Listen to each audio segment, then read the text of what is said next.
بسم الله الرحمن الرحيم اللهم صل على محمد وآل محمد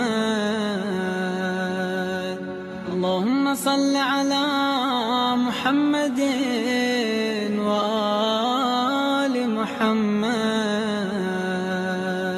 اعوذ باللہ من الشیطان اللعین الرجیم بسم اللہ الرحمن الرحیم الحمد للہ وکفا وسلام علی عبادہ الذین اصطفیٰ درود بھیجیے محمد علیہ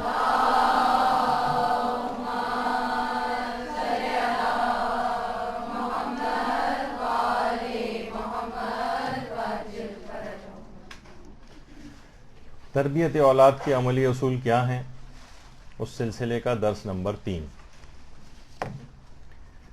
پچھلی مرتبہ گفتگو یہاں تک پہنچی تھی کہ جیسے ہی وہ علامات نمودار ہوں کہ اب اس ماں کے شکم میں ایک نسل جنم لینے والی ہے، وہ فوراً سجدہ شکر بجا لائے، اور اس کی کچھ تفصیل پچھلی نشست میں عرض کی جا چکی ہے۔ اب دیکھیے کچھ ترتیب کے ساتھ کچھ اعمال انجام دینا ہے۔ اس سجدہ شکر کے بعد عورت پہلا کام یہ کرے کہ وہ تمام گناہوں سے توبہ کرے۔ توبہ سے اس سلسلے کا آغاز ہونا چاہیے، ان اعمال کا، سچے دل سے توبہ کہ اب ایک نئی نسل جنم لینے والی ہے، اور ایک استغفار کی ایک تسبیح ضرور پڑھے۔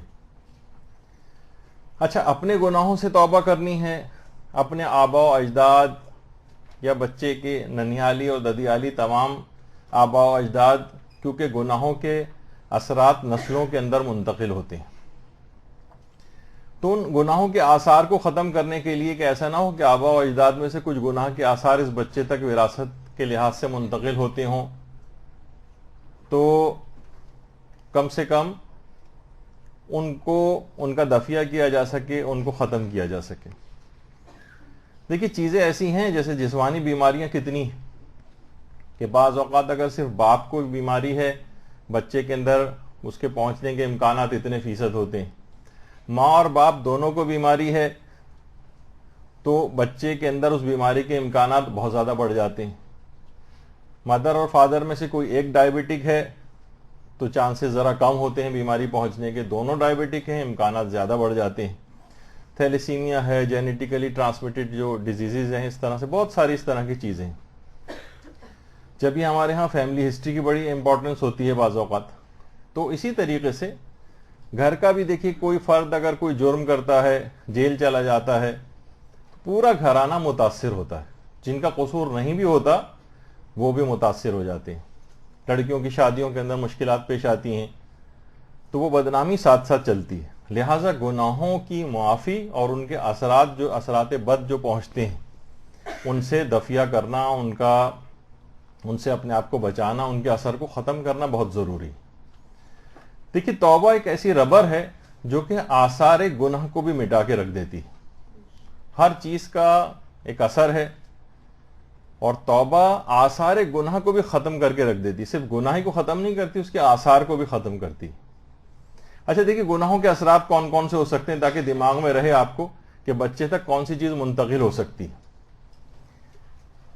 گناہوں کے اثرات، دیکھیے گناہوں کا پہلا اثر یہ ہے کہ یہ ہمیشہ گناہ اطاعت خدا سے روکتے ہیں۔ تو ماں اگر اس طرح مسلسل گناہ کرتی رہے گی تو یہ بچے کے اندر بھی چیز منتقل ہوگی، اور بچہ بھی اطاعت خدا سے رکتا رہے گا۔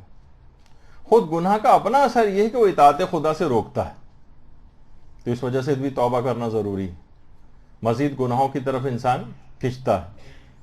دوسرا گناہوں کا اثر یہ ہوتا ہے کہ امور میں برکت ختم ہو جاتی ہے۔ اب آپ دیکھیں کہ پہلے بزرگوں کی عمریں کتنی ہوتی تھیں، اب گھٹ گھٹا کے 55 56 60 سال اس میں انسان عموماً انتقال کر جاتا ہے، عمر میں برکت ختم ہو رہی ہے۔ ابھی جو پیدا ہونے والا بچہ ہے خود ہی کم عمر ہوگا، یہ کب نانا دادا بن سکے گا، نانی دادی بن سکے گی، کب یہ ان کی تربیت کر سکیں گے چھوٹے بچوں کی، اور اس طرح سے عمریں اتنی اگر کم ہو جائیں ان لوگوں کی تو بزرگ بن کے جو تربیت کرنی ہوتی ہے اس سے بھی لوگ محروم رہیں گے۔ ارادہ کمزور پڑ جاتا ہے. گناہ کرنے سے ہمیشہ توبہ کا ارادہ کمزور ہوتا ہے اور دوسرے گناہ کرنے کا ارادہ قوی ہوتا ہے.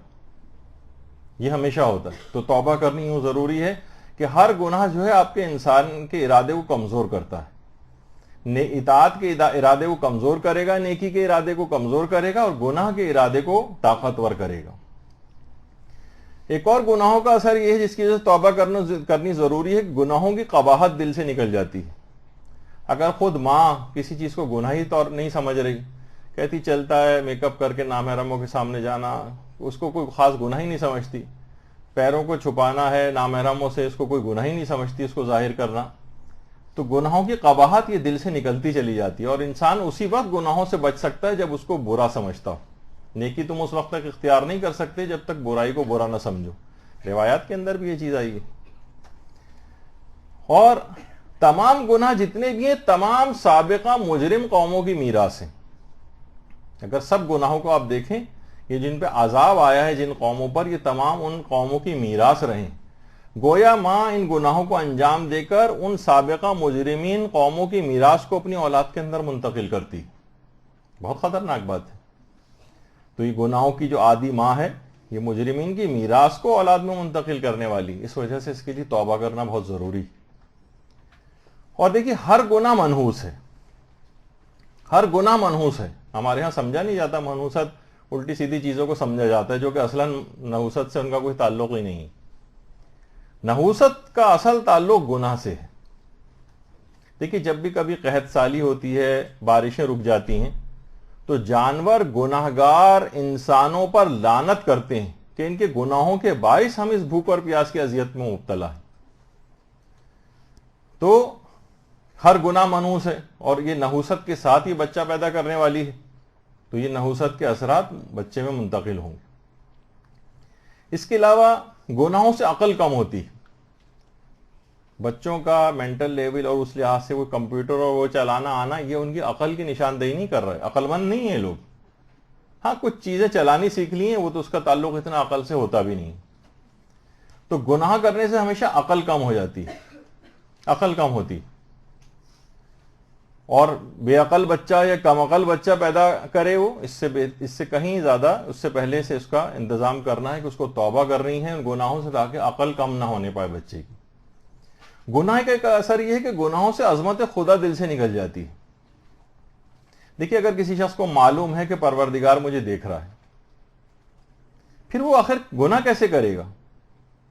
بہت سی روایات ہیں جس کے اندر یہ مفہوم بیان ہوا ہے کہ مثلا ایک آدمی, دیکھیے ایک آدمی کے سامنے کبھی بھی ہم ایک دوسرے کے سامنے عام طور پر گناہ نہیں کرتے. بہت سے گناہ ایک دوسرے کے سامنے نہیں ہوتے. تو پروردگار گویا ایک لحاظ سے یہ کہہ رہا ہوتا ہے کہ اے بندے, تیری نگاہ میں میری حیثیت اس مخلوق سے بھی کم ہے. تو اس کے سامنے تو گناہ نہیں کرتا, لیکن میرے سامنے گناہ کرنے سے نہیں شرماتا.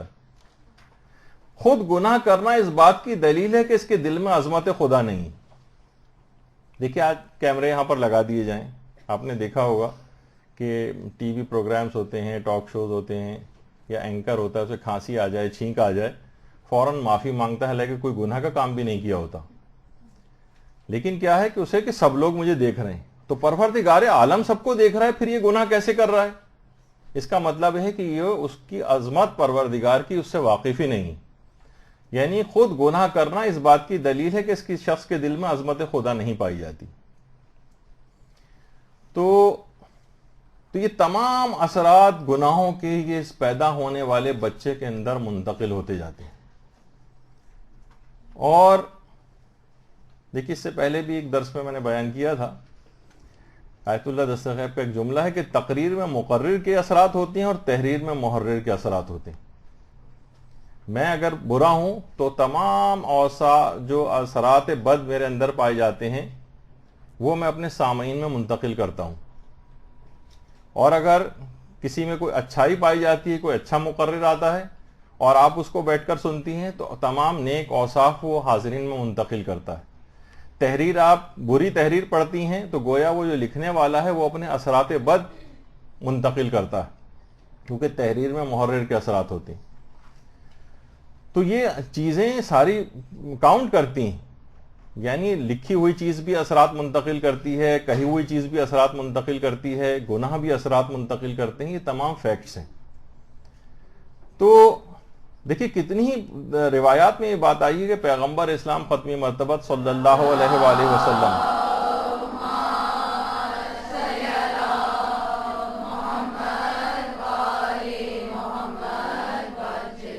دن میں 70 مرتبہ استغفار کیا کرتے تھے۔ حالانکہ معاذ اللہ اس مقام عصمت کے اوپر فائز، عصمت کبریٰ سب کچھ ان کے پاس، لیکن اس کے باوجود بھی استغفار کرنا، عظمت خدا کے آگے اتنا اپنے آپ کو حقیر سمجھتے تھے کہ جو اطاعت مجھے پروردگار کی کرنا چاہیے تھی، پروردگار کہاں ایسی کر سکا ہوں، اور اس پہ استغفار کرتے تھے۔ تو اسی طریقے سے ایک حاملہ عورت وہ استغفار کرے، باقاعدہ پوری ایک تسبیح پڑھے، روزانہ استغفار کرے۔ البتہ ہمارے چھٹے امام جعفر صادق علیہ الصلوۃ والسلام صلی اللہ علیہ محمد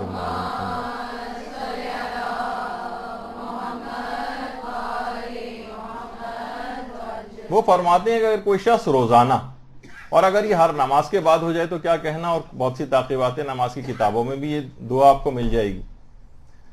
یہ جو دعا ہے اس کے متعلق امام فرماتے ہیں کہ اگر کوئی شخص اس کو روزانہ پڑھے تو خدا اس کو روزانہ اس دعا کو پڑھنے کے نتیجے میں 45 لاکھ نیکیاں اس کے نامہ اعمال میں لکھے گا، 45 لاکھ گناہ ہر دفعہ اس کے معاف ہوں گے، اور 45 لاکھ درجات اس کے بلند ہو گئے، اور گویا وہ روزانہ 12 ختم قرآن کرنے کا اس کو ثواب ملے گا۔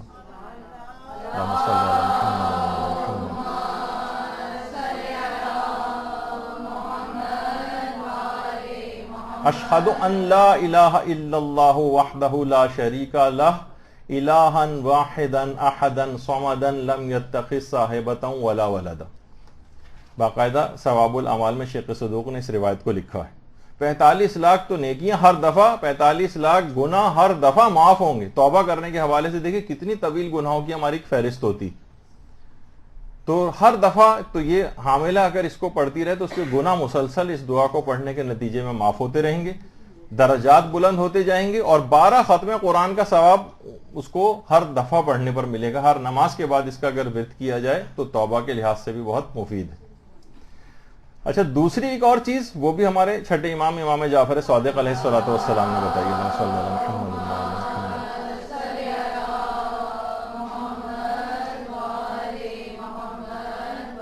تجدید وضو، ایک دفعہ اگر وضو آپ نے کر لیا اور دوبارہ ٹوٹا بھی نہیں، یا ٹوٹ گیا، خاص طور پر تجدید اس کو کہتے ہیں، ابھی نہیں ٹوٹا اور دوبارہ آپ نے اس کو دوبارہ وضو کو کر لیا، کچھ عرصہ تھوڑی دیر گزر گئی تھی، 1 گھنٹہ ہو گیا وضو کیے ہوئے، نہیں بھی ٹوٹا تو آپ نے کہا کہ چلو ایک وضو جو ہے وہ اور کر لیتے ہیں۔ تو روایات میں کہ بغیر استغفار کے بھی پروردگار گناہوں کو معاف کرتا رہتا ہے جو تجدید وضو کرتا ہے۔ آپ متوجہ بھی نہیں ہیں توبہ کی طرف، تب بھی خود بخود استغفار ہوتا رہتا ہے۔ تو یہ بہت اہم ہے اس حاملہ کے حوالے سے کہ اپنے گناہوں کو مسلسل وہ کم کرتی جائے، ختم کرتی جائے، تاکہ بچے کے اوپر اثرات نہ ہوں۔ اور توبہ ہی کے حوالے سے بہت ہی بہترین جو کہ ایک ذکر ہے، اس کی حاملہ اکثر تکرار کرے، زیادہ تر اوقات میں تکرار کرے، اور وہ ہے ذکر لا الہ الا اللہ۔ ہمارے پیغمبر اسلام ختم مرتبہ صلی اللہ علیہ وآلہ وسلم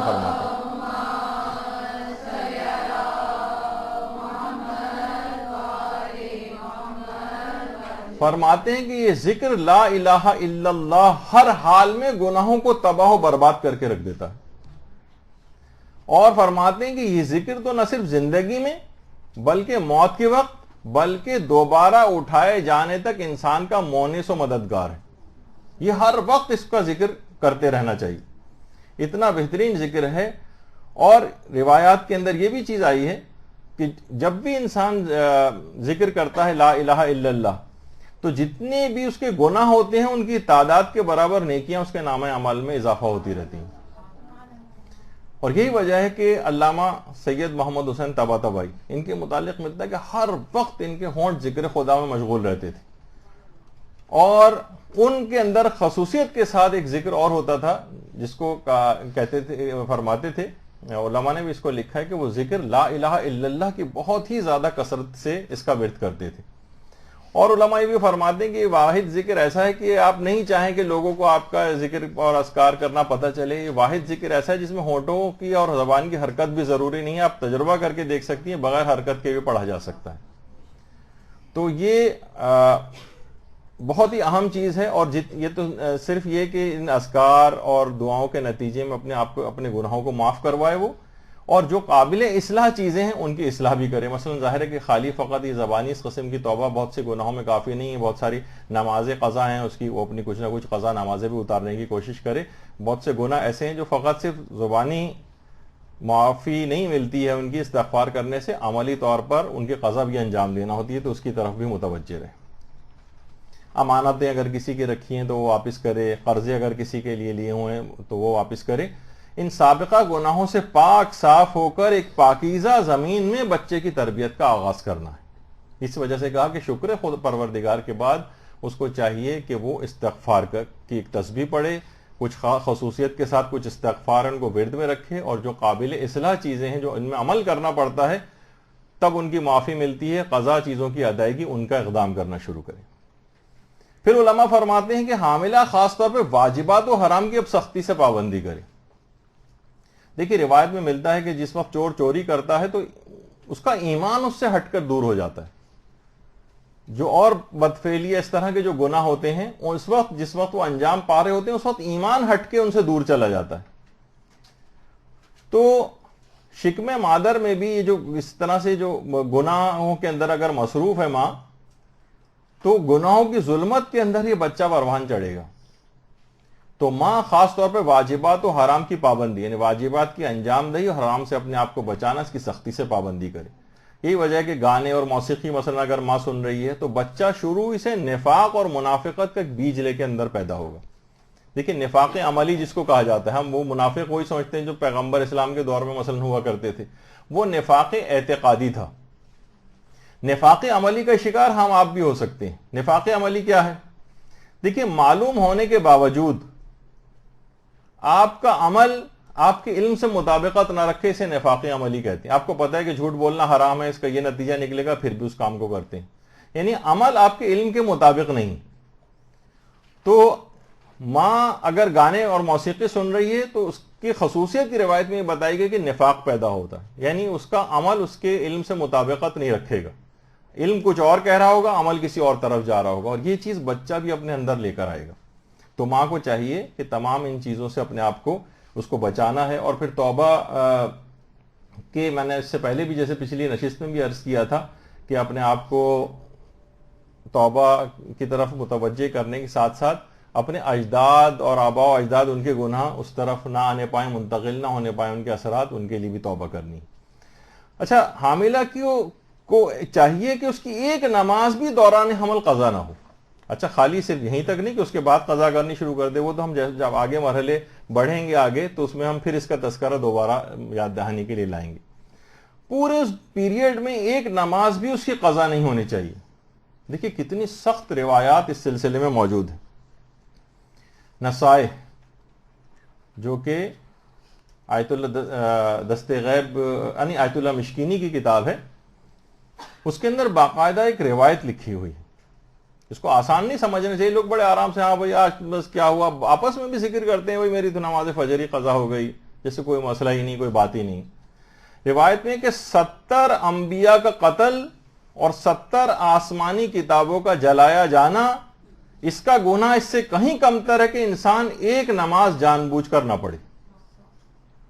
دیکھیے باقاعدہ یہ روایات کے اندر یہ جملہ آیا ہے کہ 70 انبیاء کا قتل اور 70 آسمانی کتابوں کا جلانا اور اپنے قریبی محرم رشتہ داروں سے 70 مرتبہ فعل حرام کرنا, اس کا گناہ اس بات سے کمتر ہے کہ انسان فقط ایک نماز بھی جان بوجھ کر قضا کر دے. یہ تمام گناہ اس سے کمتر ہیں, اور نماز صرف ایک نماز جان بوجھ کر قضا کرنے کا گناہ اس سے زیادہ ہے. ذرا سا اس کی طبیعت خراب ہوگی, دوران حمل نمازیں چھوڑ دے گی. ڈاکٹر نے کہا مثلا جو ہے نا حرکت, میں نے بیڈ ریسٹ کے لیے کہا ہے, اب نمازیں چھوڑ دے گی. حالانکہ اگر واقعی ایسی انڈیکیشن بنتی ہے تو اس کو بستر پہ لیٹ کے کس طرح سے نماز پڑھنی ہے, بیٹھ کے کیسے نماز پڑھنی ہے, نماز تو ہر صورت میں پڑھنی ہے. تو وہ اس قسم کے بہانے وغیرہ کر کے اپنی نمازیں قضا کرتی ہے، اور بچہ جو ہے پہلا پیغام یہی لے کر اس دنیا کے اندر آتا ہے. یعنی گویا اس لحاظ سے یعنی کفر کی طرف انسان چلا جاتا ہے. جب یہ کہا جاتا ہے نا کہ کفر اور جو نماز ہے وہ کفر اور ایمان میں حد فاصل.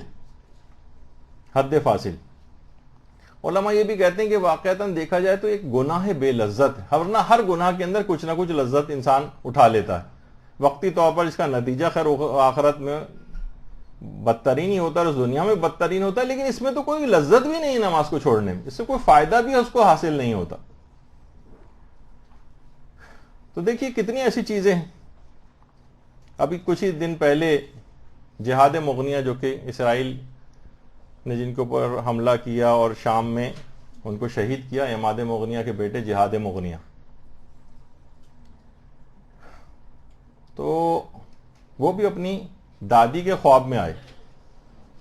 دادی نے کہا کہ بیٹا، اور دادی نے پورا انٹرویو دیا کہ بیٹا اتنے دن سے تم کہاں تھے، میں تمہیں جو ہے وہ بہت ڈھونڈ رہی تھی. کہا کہ دادی میں چوکیوں میں مصروف تھا. اچھا کہنے لگی میں سوچ رہی تھی کہ شاید شام کی چوکیاں ہیں. کہا کہ نہیں دادی، نماز کی چوکیاں آخرت میں بہت زیادہ، خاص طور پر نماز فجر کی چوکی.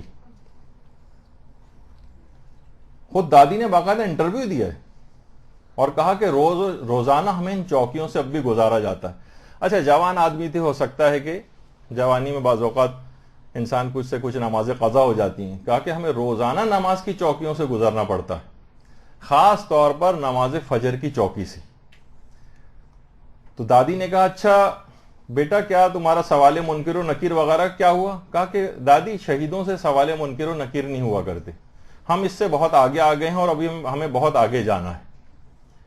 تو خاص طور پر دیکھیے یہ باتیں ایسی ہیں کہ یعنی وہ جو حاملہ ہے وہ سوچے کہ میں جو نماز قضا کرنے جا رہی ہوں آخرت میں کتنی چوکیوں سے گزرنا، خاص طور پر نماز فجر کی چوکی، جو شہید جس کی شہادت میں کوئی شک و شبہ نہیں، یہودیوں کے ہاتھوں جو ہے وہ اس نے جام شہادت نوش کیا ہے، لیکن کیا ہے کہ اس کو بھی ان چوکیوں سے گزرنا پڑ رہا ہے. وہ بھی پریشان ہوتا ہے اس سے، اگرچہ سوال منکر و نکیر بھی نہیں ہوئے لیکن اتنی پوچھ گچھ ہے اس کی بھی، خاص طور پر نماز فجر کی. تو یہ دیکھیے اس طرح کی باتیں ہیں. جب یہی وجہ ہے کہ وسائل الشیعہ کے اندر باقاعدہ پیغمبر اسلام کی ایک روایت ہے، اللہم صلی علی محمد و علی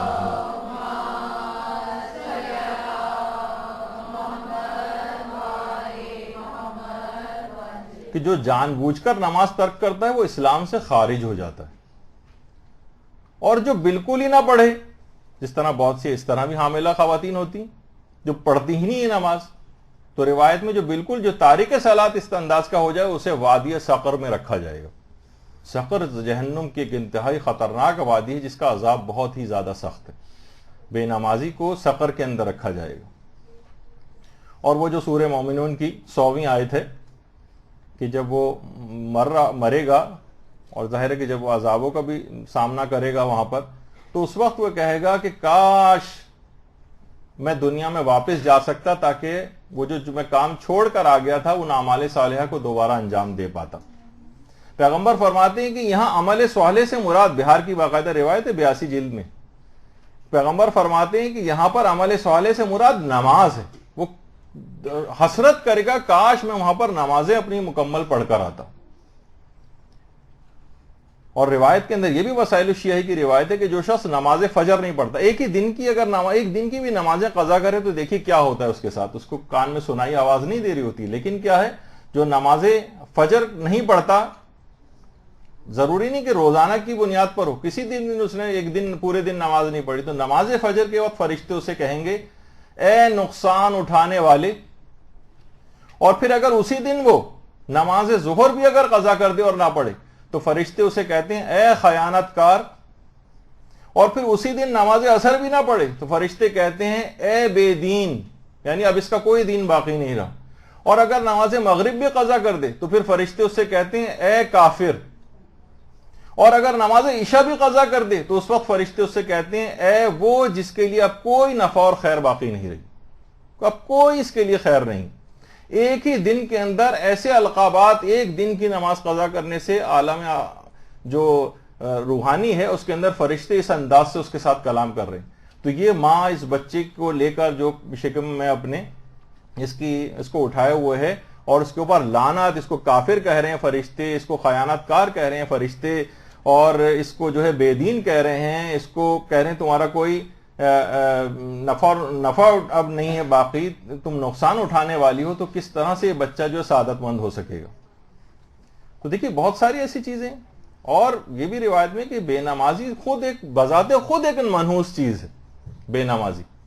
وہ روایت میں ملتا ہے نا کہ ایک دفعہ حضرت ابراہیم گزر رہے تھے کسی دریا کے پاس سے، تو دریا کی مچھلیوں نے آ کر شکایت کی، نبی اللہ اب ہمارا پیٹ ہی نہیں بھرتا ہے، ہم جتنا بھی کھا لیں۔ تو اسی وقت جبریل امین نازل ہوئے، کہا کہ ابراہیم اس دریا کے پانی سے اس جگہ پر ایک بے نمازی نے آ کر اپنا ہاتھ منہ دھویا تھا، جس کی وجہ سے پانی کی برکت ختم ہو گئی۔ ایک آتا ہے ایک شخص رسول اللہ کے پاس کہ یا رسول اللہ پہلے پورے اللہم صلی علی محمد و علی محمد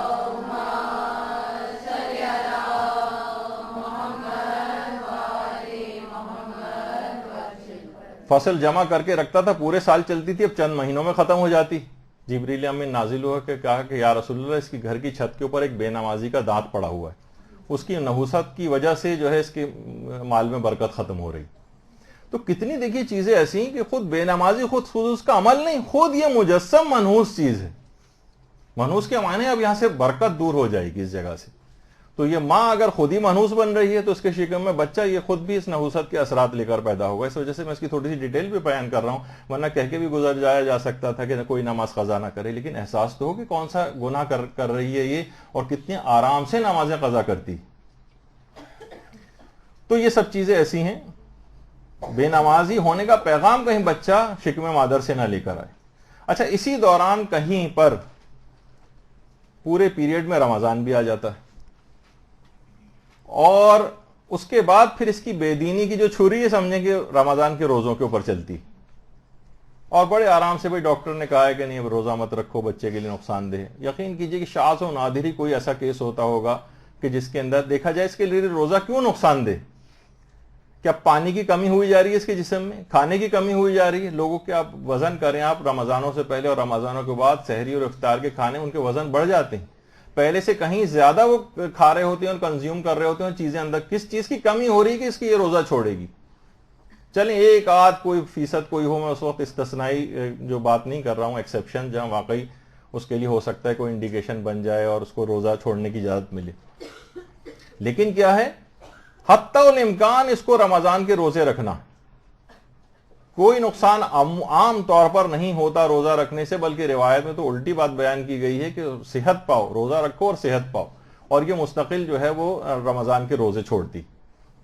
اور کوئی بھی لاپرواہ ڈاکٹر جو ہے اس قسم کی بات کر دیتا ہے اور بس اس کو ایک سہارا مل جاتا ہے اور وہ بڑے آرام کے ساتھ روزے چھوڑ دیتی۔ ہاں کوئی عقلی اور طبی وجہ ہو تو ایک الگ بات ہے، میں اس کی طرف ابھی نہیں جا رہا، اور یہی وجہ ہے کہ ہمارے چھٹے امام جعفر صادق علیہ الصلوۃ والسلام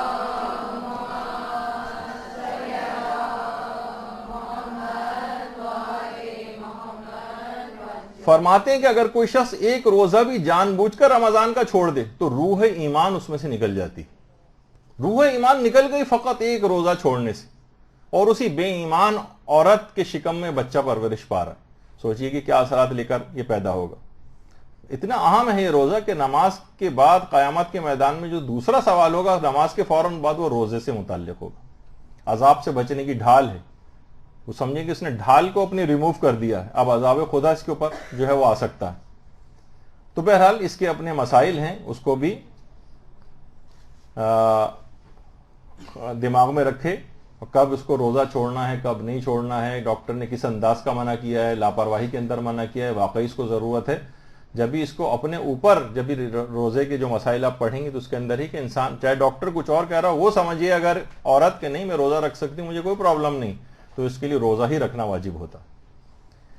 اس کے بعد حاملہ ایک چیز کا اور بہت خیال رکھنا ہے کہ بے حجابی یا کم حجابی نہیں کرنا ہے۔ دونوں کیا چیزیں بھی بتاتا ہوں۔ دیکھیے بے حجابی کو علماء کہتے ہیں کہ اگر کوئی عورت بے حجاب ہے گویا یہ قرآن اور احادیث معصومین اور کربلا کا صریحاً اور کھلم کھلا مذاق اڑانے کے برابر ہے۔ ایسی عورت فاسق و فاجر ہے، حتیٰ کہ اس کی بے پردگی کے گناہ کی غیبت بھی جائز ہے۔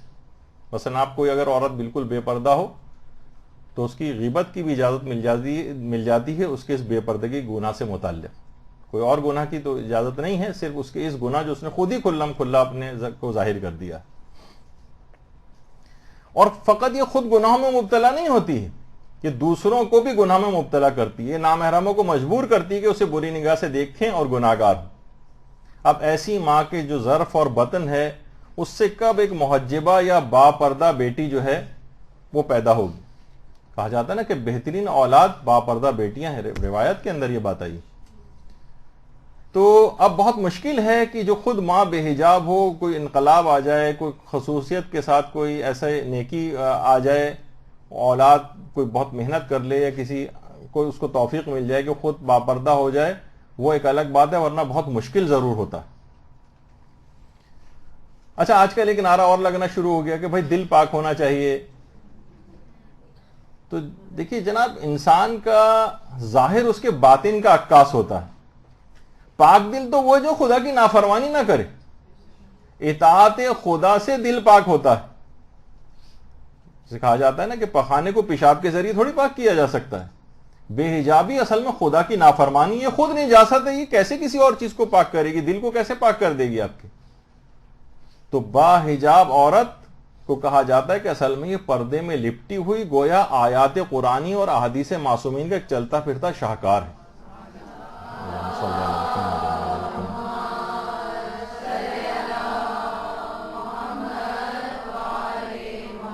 جو آیات قرآنی پردے کے متعلق آئی ہیں, جو احادیث معصومین پردے کے متعلق آئی ہیں, گویا یہ چلتا پھرتا شاہکار ہے ان آیات قرآنی اور احادیث معصومین کا. اچھا, جس کے مقابلے میں جو کہ بے حجاب کوئی عورت ہے وہ احکامات قرآن اور احادیث کا چلتا پھرتا انکار ہے.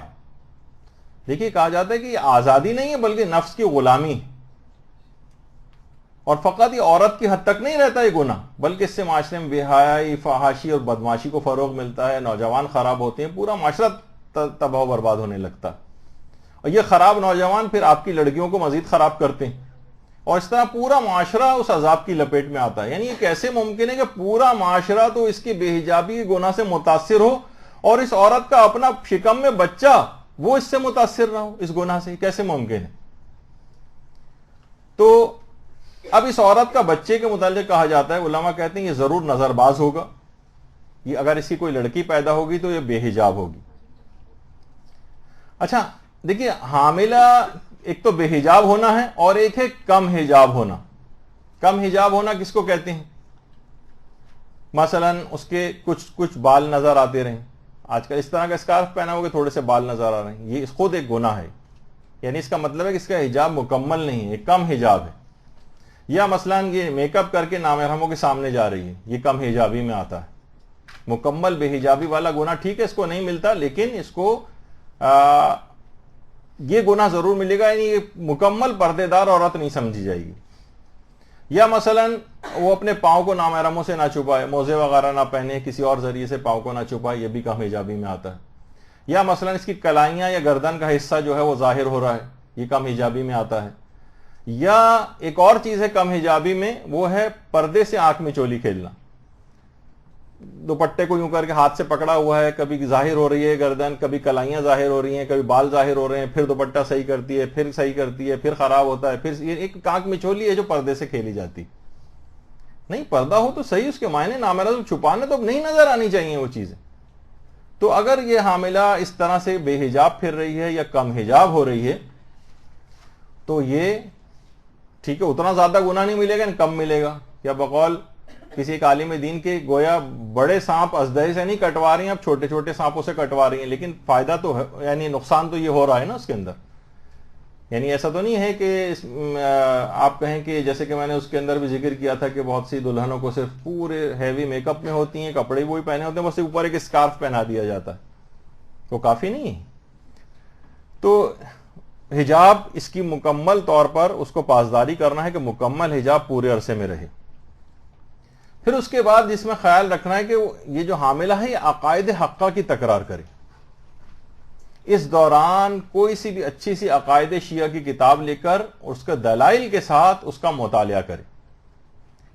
یعنی شروع ہی سے, بہت اول سے ہی بچہ جو پیدا ہونے والا، دیکھیے کیوں پیدائش کے فوراً بعد بچے کو کیوں اذان اور اقامت کہی جاتی ہے؟ ابھی تو نہ وہ سمجھ رہا ہے اذان نہ اقامت، ساری آوازیں کے لحاظ سے اس کے لیے برابر ہیں، لیکن کیوں تاکید کی جا رہی ہے؟ لیکن نہیں، اذان کے ذریعے ایک لحاظ سے عقائد کا، خدا کی وحدانیت کا، پیغمبر کی رسالت کا، امیر المومنین کی امامت کا، نماز کا، سب کا تذکرہ اس کے سامنے ہو رہا ہے، گویا ایک لحاظ سے درود بھیجے نا، اتنے سارے نام آئے، اللہم صلی علی محمد و علی محمد۔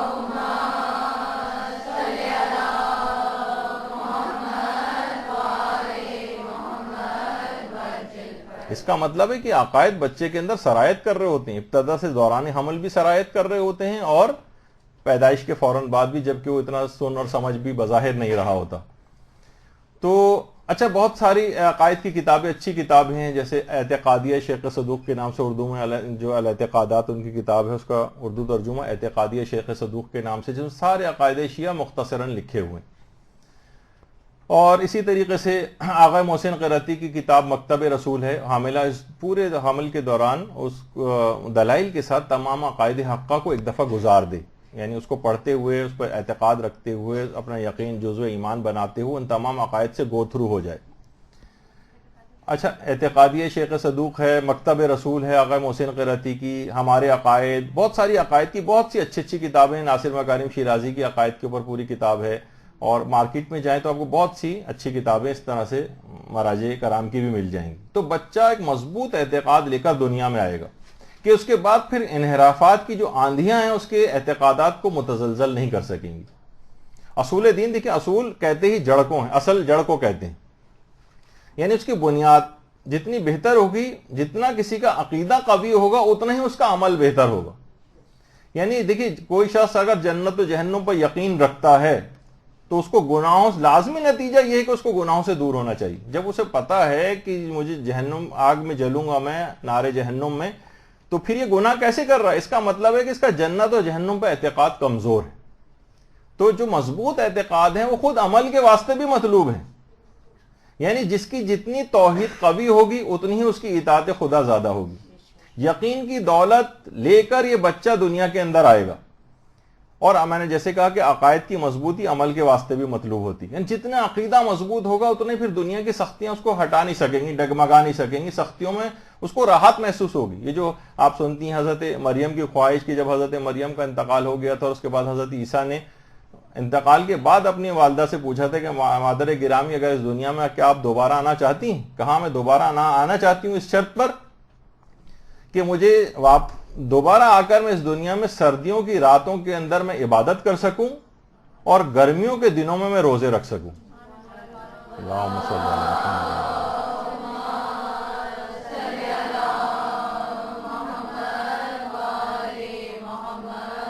ان کے اندر تو زحمتیں ہی زحمتیں، سردیوں کی رات میں عبادت کرنا اور گرمیوں میں روزے رکھنا، لیکن کیا ہے کہ نہیں، اعتقاد جتنا زیادہ مضبوط ہے اتنا ہی وہ عمل کی طرف زیادہ رغبت دلاتا ہے۔ یہی وجہ ہے کہ اعتقاد اتنا مضبوط تھا اصحاب امام حسین علیہ الصلوۃ والسلام کا،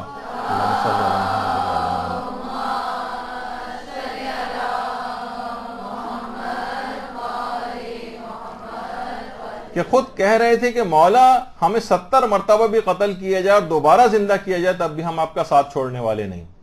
یہ تو سختیاں ہیں، قتل ہونا کتنی بڑی سختی ہے، لیکن نہیں، اعتقاد جتنا مضبوط ہوگا اس پہ سختیاں اثر انداز نہیں ہوتی۔ اچھا، دوسری طرف جو لشکر تھا اس کے پاس اعتقاد نہیں تھا، یہی وجہ ہے کہ وہ 6 ماہ کے بچے کو بھی نہر کر رہے تھے، اور کمزور اور ناتما عورتوں کے اوپر بھی پتھر بازاروں کے اندر برسا رہے تھے۔ اعتقاد کی کمزوری تھی، بلکہ اعتقاد تھا ہی نہیں۔ تو دیکھیں، مستحکم عقیدہ جو ہے نا، ایک روحانی بوجھ کو بھی کم کرتا ہے۔ انسان جتنا اعتقاد زیادہ مضبوط ہوگا اتنا سکون کی حالت میں رہے گا، خدا کی راہ میں آنے والی جتنی بھی مشکلات اور پریشانیاں ہوں گی اس کے لیے آسان ہو جائیں گی۔ نہ صرف اپنے ایمان میں اضافہ کرتا ہے جو جس کا اعتقاد مضبوط ہوتا ہے، بلکہ دوسرے لوگوں کے اوپر بھی اثر انداز ہوتا ہے، یعنی وہ اس کو دیکھتے ہیں، اس کو زیادہ حاصل کرتے ہیں، اس کے ایمان اور اعتقاد سے ان کے اندر بھی کا بھی اعتقاد مضبوط ہوتا ہے۔ اس کے بعد اگلی جو چیز ہے، یعنی اس اعتقاد حقہ کی تکرار کرے، کوئی بھی ایک اچھی سی کتاب لے کر ان کے تمام دلائل کے ساتھ اعتقادات کو گزارے۔ حاملہ بچے کے لیے نظر مانے۔ اچھا، نظر کے کچھ شرعی مسائل بھی ہیں جو توضیح المسائل میں پڑھے جا سکتے ہیں، کہ اگر میرا بچہ صحیح و سالم پیدا ہوا، اس کے لیے جتنی بھی اور دعائیں ہو سکتی ہیں، تو وہ نظر مان لے بغیر کسی کمپلیکیشنز کے پیدا ہو, بغیر کسی ڈیفیکٹ کے پیدا ہو, ہر لحاظ سے میرا بچہ ٹھیک ہو, تو میں 3 دن روزے رکھوں گی. دیکھیے امام حسن اور امام حسین کی شفا یابی کے لیے پیغمبر اسلام نے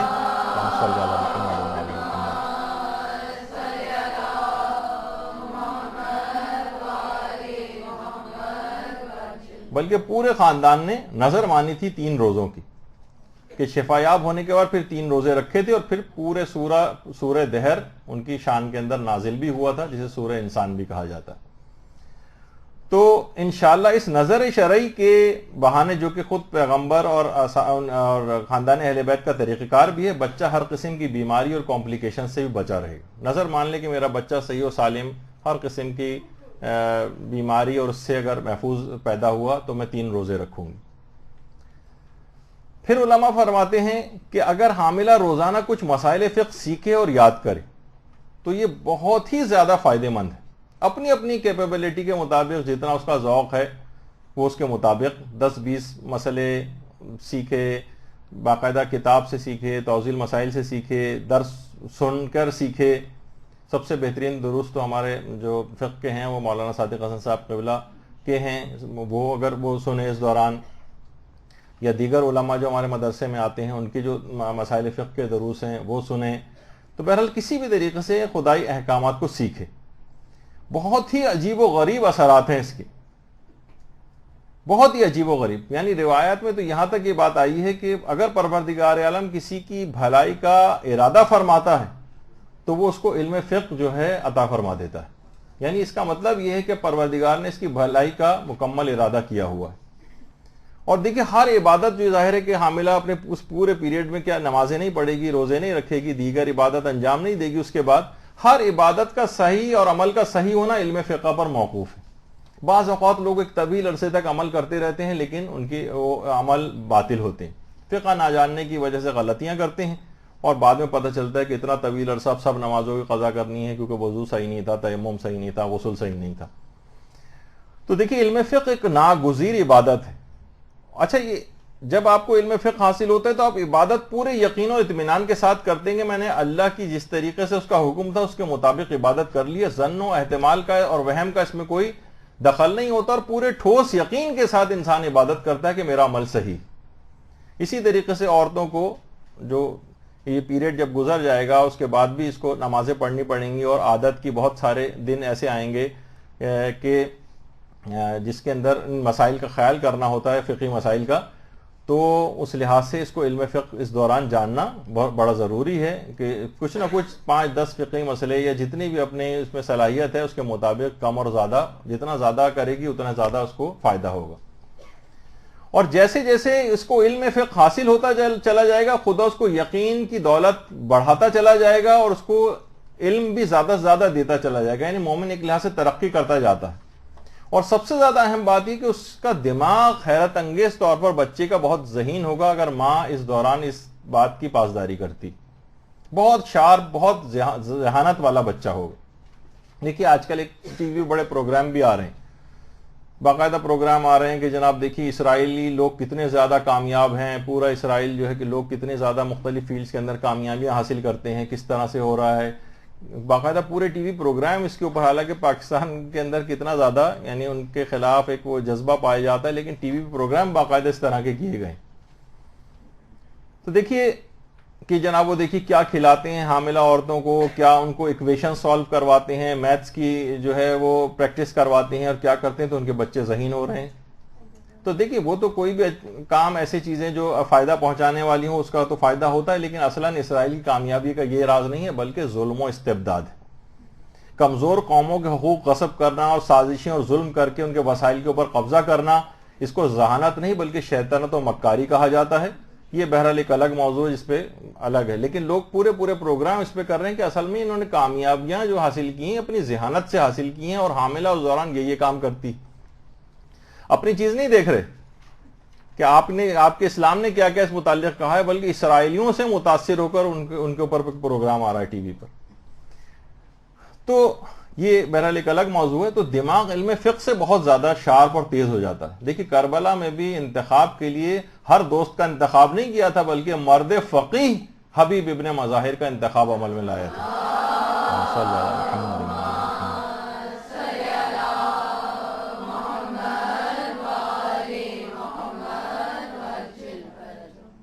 مولا بھی باقاعدہ بازار کوفہ میں آ کے لوگوں کی دکانیں بند کروا دیتے تھے اور ایک جملہ کہتے تھے کہ الفقہ ثم المتجر، جاؤ پہلے علم فقہ حاصل کرو پھر آ کر تجارت کرنا. دکانیں بند کروا دیتے، جاؤ پہلے، کیونکہ ضرور تم اس کے اندر گناہ کے اندر مبتلا ہو جاؤ گے. تو فقہی مسائل کا علم بہت زیادہ ضروری علم ہے. حاملہ کو چاہیے کہ سارے مسائل کو ابھی سے سیکھے. اس کو عبادات بھی انجام دینی ہے، نمازیں صحیح طور پر پڑھنی ہے تاکہ بچے پر صحیح اثرات ہوں، روزے صحیح رکھنے ہیں وغیرہ وغیرہ. بہت ساری چیزیں ایسی ہیں. تو اس میں خاص طور پر اپنی عبادات سے مربوط جو مسائل فقہ ہیں، وضو کے ہیں، نمازوں کے ہیں، غسل کے ہیں، تیمم کے ہیں، عورتوں کے مخصوص مسائل کے ہیں، نفاس کا خون اس کو آئے گا، اس میں اس کی عبادتوں کا بڑا مسئلہ ہوگا. یہ سب چیزیں اس کو اس دوران پوری سیکھ کر رکھنی. دیکھیے اصل جو علمی محفلیں ہیں نا، جن کا روایت میں تذکرہ آیا ہے کہ وہ وہی ہیں جن میں حلال و حرام کی تعلیم دی جاتی، جنہیں جنت کے باغات کہا گیا ہے. فقہ سے ہمیشہ یہ ہوتا ہے، علم فقہ سے، کہ اس سے دماغ بہت زیادہ تیز ہوتا ہے. ایسی عورتیں جن جو خود فقہی مسائل کو بہت زیادہ دوران حمل یاد کریں اور توضیح المسائل اور دیگر چیزوں کو، علم فقہ کو حاصل کریں، ان کے بچے بھی پھر پوزیشن ہولڈرز بنیں گے. یعنی عام دنیا کے اندر بھی ظاہر ہر شخص چاہتا ہے کہ میرا بچہ اچھے سے اچھا پڑھے، تو یہ اس دوران تھوڑی سی یہ اپنی رعایت کر لیں ان چیزوں کی، تو دیکھے گی کہ بہت پھر آسانیاں ہی آسانیاں اس کے لیے ہوتی چلی جائیں گی.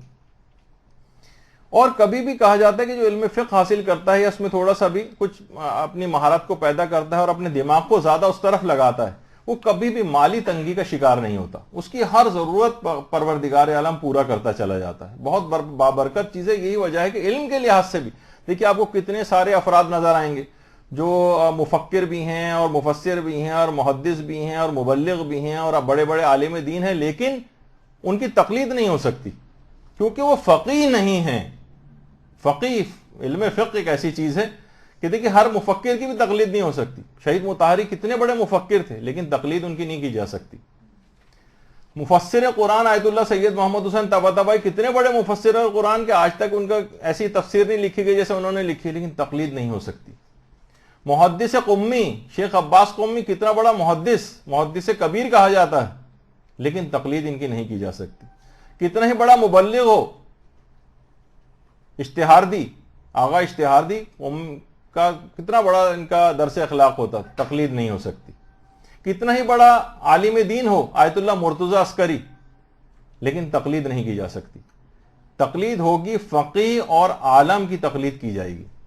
یعنی علم فقہ خود ایک اتنی بابرکت ایک ایسی چیز ہے، ایک ایسی برکت ہے علم فقہ کے اندر کہ اگر حاملہ اس کی پاسداری کرے تو بہت زیادہ اس کے لیے فائدے ہوں گے، بہت زیادہ بچے کے اوپر اثرات نمودار ہوں گے. بچہ انتہا سے زیادہ ذہین اور بہترین دماغ والا جو ہے وہ پیدا ہوگا.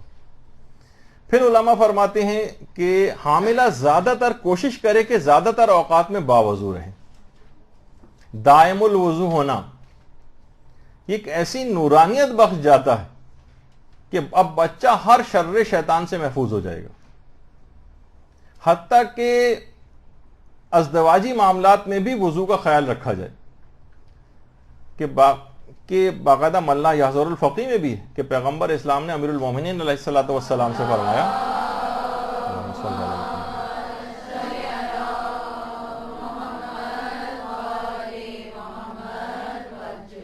کہ اے علی اگر ازدواجی امور سے پہلے ایسا نہ کیا گیا اور وضو نہ کیا گیا تو اس کے نتیجے میں پیدا ہونے والا بچہ سیاہ دل اور کنجوس ہوگا.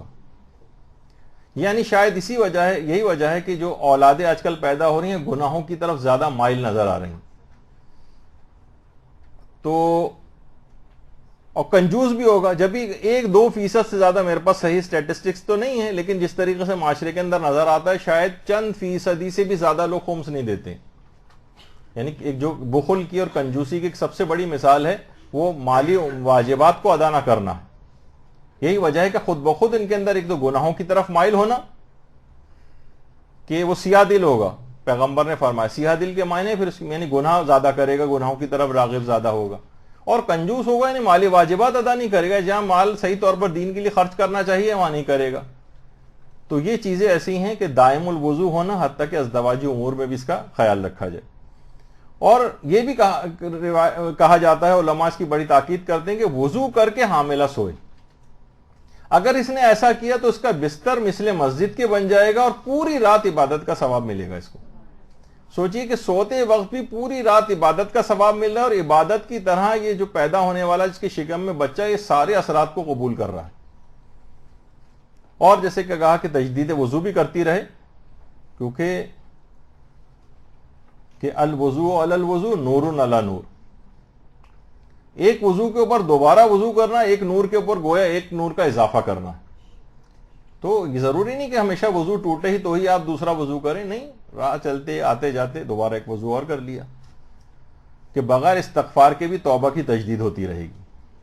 کہیں میں واقعہ پڑھ رہا تھا کہ ایران عراق جب جنگ ہو رہی تھی تو اس کے اندر ایک زخمی جو کئی دنوں سے کسی جگہ زخمی کسی خندق کے اندر پڑا ہوا تھا، جیسے ہی اس نے اپنے لوگوں کو دیکھا، پیاس کی شدت میں تھا لیکن کہنے لگا بھائیو خدا کے لیے مجھے تھوڑا سا پانی دے دو تاکہ میں وضو کر کے نماز پڑھ لوں، کئی دن سے تیمم سے نماز پڑھ رہا ہوں. یعنی اس کے دماغ میں نماز یعنی ایسا اعتقاد، اور وہ کہ اپنی پیاس کی بات نہیں کر رہا ہے بلکہ نماز کے لیے وضو کا پانی مانگ رہا ہے. تو وضو کی ایسی انسان کو عادت ہو جاتی. اور خود حاملہ کے اوپر اور اس بچے کے اوپر وضو کا بار بار اس طرح سے کرنے کے بڑے اثرات ہیں. ایک تو خود وضو کا ایک بہت بڑا فائدہ ہے کہ اس سے عمر طویل ہوتی جاتی، جو بھی دائم الوضو رہتا ہے اس کی عمر بڑھتی جاتی. اور خود وضو کی خاصیت یہ ہے کہ دنیا میں بھی جو بھی شخص زیادہ تر باوضو رہے اس کے چہرے کی خوبصورتی میں بھی اضافہ ہوتا ہے، اور آخرت میں بھی اس کے حسن میں اضافہ ہوگا. کہ پیغمبر فرماتے ہیں قیامت میں میری امت کے اعضائے وضو نورانیت کے باعث تمام امتوں سے ممتاز ہوں گے. اللہم صلی علی محمد وعلی محمد.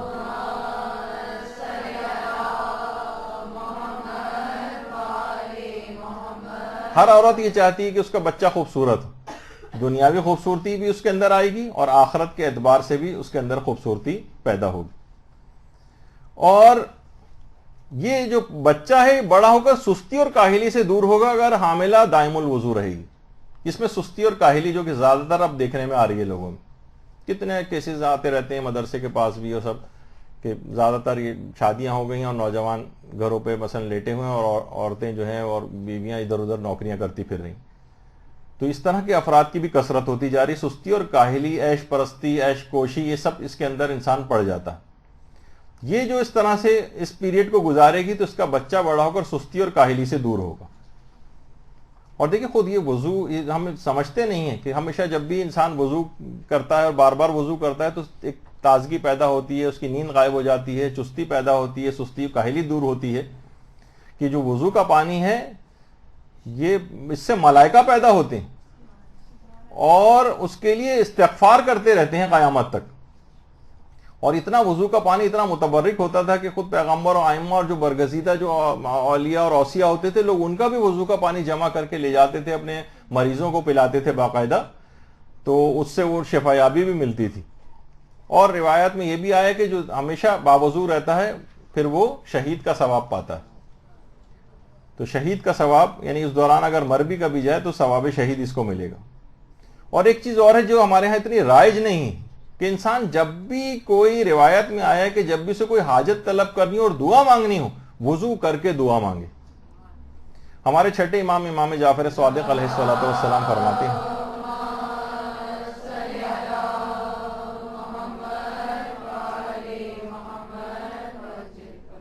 کہ جو شخص ایسا نہ کرے یعنی وضو کر کے دعا نہ مانگے اور پھر اس کی دعا قبول نہ ہو تو خود کو ملامت کرے، کسی اور کو ملامت نہ کرے.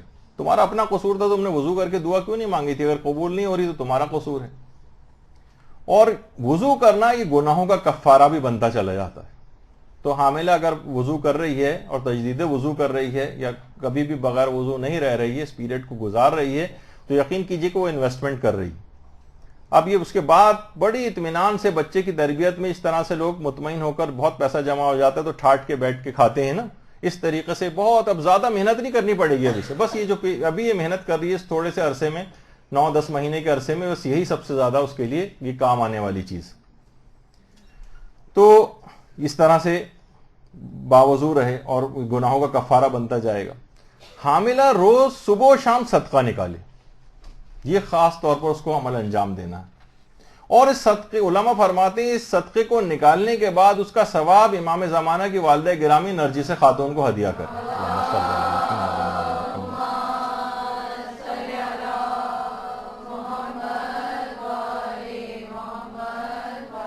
پیغمبر فرماتے ہیں کہ صدقہ جو ہے وہ شر اور برائی کے 70 دروازوں کو بند کر دے گا. اب یہ جو بچہ جو پیدا جس کے لیے صدقہ نکال رہی ہے اور اس کا ثواب پھر والدہ گرامی امام زمانہ کو ہدیہ کر رہی ہے، تو اس کو 70 دروازے اس کے بند ہو جائیں گے شر کے. اور صبح و شام یہ اپنے بچے کے لیے صدقہ نکالے، اور اس کے علاوہ یہ امام زمانہ علیہ السلام کے لیے الگ سے صدقہ نکالے.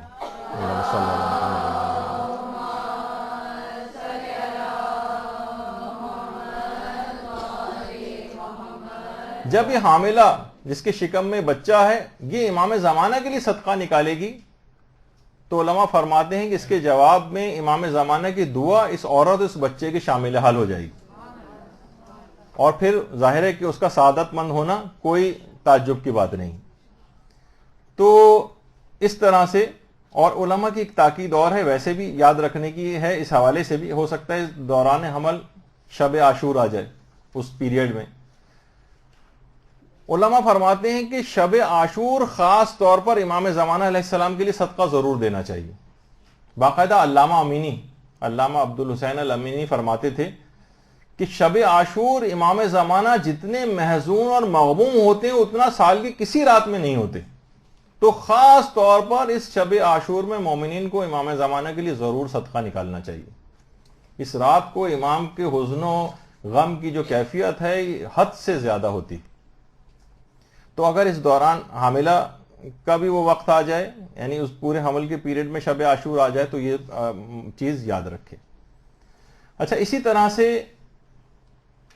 امام زمانہ کے لیے خاص طور پہ جب صدقہ نکالے تو سید ابن طاؤس نے ایک دعا بتائی ہے، وہ دعا ضرور پڑھنی چاہیے، اس کے بڑے فائدے ہوں گے.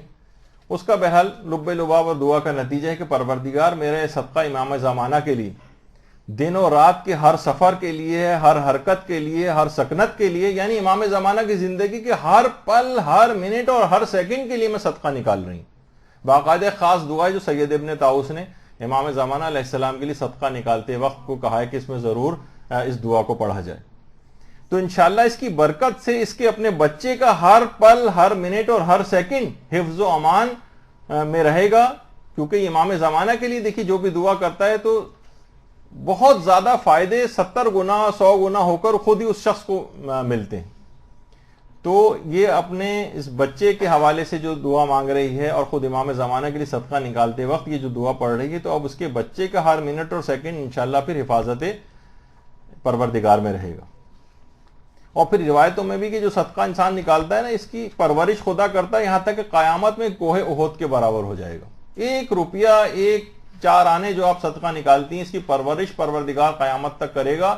اور وہ ایک چھوٹا سا صدقہ بھی اتنا بڑا ہو کر، یعنی جو مثال دی گئی کوہ احد سے، کہ اتنا عظیم الشان ہو کر اس کو آخرت میں ثواب دلوائے گا. اور صدقے کی جتنی بھی اقسام ہیں اس کے لحاظ سے ضروری نہیں کہ صرف پیسہ ہی صدقے کی جتنی اقسام ہیں، ہمارے برادر وسیم امام نے جو کتاب کمپائل کی صدقے کے عنوان سے، وہ ضرور لے کر پڑھیں اس دوران، کہ اس میں صدقے کی ساری اقسام بتائی گئی، صرف پیسہ دینا ہی صرف صدقہ نہیں، وہ بہت مفید ہے. اور جیسے کہ ابھی اس سے پہلے کہا کہ اپنے مرحوم آباء و اجداد کے لیے بھی صدقہ نکالیں، ان کے لیے توبہ بھی کریں، ان کے لیے صدقہ بھی نکالیں تاکہ ان کے گناہ بخشے جائیں جن کے اثرات منتقل نہ ہوں. اس کے علاوہ یہ کہ حاملہ اپنا واجب الادا خمس نکالے. خمس دیکھیے، کسی شخص کا بھی حق اس کی گردن پہ نہ ہو، اور اگر اہل بیت کا حق غصب کر کے بیٹھی ہوئی ہے تو کتنی خطرناک بات ہے، بچے پر کیسے برے اثرات ہوں گے. سمجھیں گے غاصب کے شکم میں یہ بچہ پرورش پا رہا ہے، تو اپنے واجب الادا خمس کو سیٹل کرے، قسطیں بندھوائے، غور و فکر کرے کوئی چیز ایسی رہ تو نہیں گئی. اپنے جہیز کا سامان بہت سا ایسا ہے جس کے اوپر خمس واجب التاریخ ہو سکتا ہے، اس کی آ گئی ہو نہ نکالا ہو، تو کہیں سے پکڑ میں نہ آئے کہ بچے کے اوپر وہ گناہ اثر انداز ہو جائے. اسی طریقے سے حاملہ رد مظالم بھی نکالے. رد مظالم بہت ساری چیزیں ایسی ہیں لوگوں کی لے آتے ہیں، لوگوں کے حقوق ہماری گردن پہ رہ جاتے ہیں. حاکم شرع کی اجازت سے کچھ صدقہ روزانہ رد مظالم کے طور پر بھی حاملہ نکالے تاکہ وہ اثرات بدبیس تک منتقل نہ ہوں. علماء ایک چیز اور فرماتے ہیں کہ زیادہ تر اوقات میں حاملہ کوشش کرے کہ اپنے شوہر ہی کے ساتھ رہے، عام عورتوں اور عام رشتہ دار عورتوں کے ساتھ نہ رہے. اس میں غیبتوں کا، تہمتوں کا اور دیگر گناہوں کا خطرہ بہت بڑھ جائے گا. شوہر کے ساتھ رہتے ہوئے عام طور پر اس طرح کے گناہ زیادہ نہیں ہوتے، البتہ یہ کہ اگر شوہر بھی غیبتوں اور اس کے اندر پڑا ہوا ہے یا ادھر ادھر کی برائی کر رہا ہے تو اس کو بھی روکنا پڑے گا۔ مقصد اس کے ساتھ زیادہ گزارنے کا یہی اسی وجہ سے بیان کیا گیا تاکہ وہ والا خطرہ غیبتوں وغیرہ کا نہ ہو، لیکن وہ خطرہ اگر یہاں پہ بھی ہو تو اس کو بھی روکنا پڑے گا۔ دیکھیے جو اہل گناہ جو ہے نا ان کے ساتھ ہم نشینی انتہائی سخت نقصان دہ، یہی وجہ ہے کہ جو کہا جاتا ہے نا کہ اچھے ہم نشین کی مثال ایک عطار کی سی ہے۔ جس طرح کوئی بھی شخص جو عطر فروش ہوتا ہے اس کی دکان پہ اگر آپ جائیں تو کچھ نہیں بھی اگر آپ خریدیں گے تو کم سے کم فائدہ یہ ہوگا تو خوشبو سے تو محسوس ہو ہی جائیں گے۔ اچھا ہم نشین ایسا ہوتا ہے، اور جو برا ہم نشین ہوتا ہے اس کو لوہار سے مثال دی گئی ہے کہ وہ بھٹی کے اندر اس گئے اگر اس کی آگ نے نقصان نہیں بھی پہنچایا تو دھوئیں سے تو بہرحال آپ محفوظ رہ ہی نہیں سکتے، وہ آنکھوں کو جلائے گا آپ کے۔ تو یہ اس کی برے ہم نشین کی مثال اس طرح سے دی گئی۔ اور بہت سارے لوگوں کو تو دیکھیے ملنے جلنے سے بھی، ملنا جلنا تو ایک لحاظ سے چھوڑی، دیکھنے تک کو روایت میں منع کیا گیا، جیسے کہا جاتا ہے کہ جب بخیل کو مت دیکھیے اس سے دل سخت ہو جاتا ہے۔ اس طرح جو گناہ گار ہیں، فاسق و فاجر ہیں، بے حیا ہیں، فحاشی کے علم بردار ہیں، یہ جو ٹی وی کے اوپر مختلف اداکار جو فحش حرکتیں کرنے والے، اس قسم کے مارننگ اور ایوننگ شوز، تو ان کے چہروں کو پر دیکھنا خود یہ بہت اثرات بد رکھتا ہے۔ وہ روایت کے اندر ملتا ہے کہ امیر المومنین علیہ الصلوۃ والسلام کے دور میں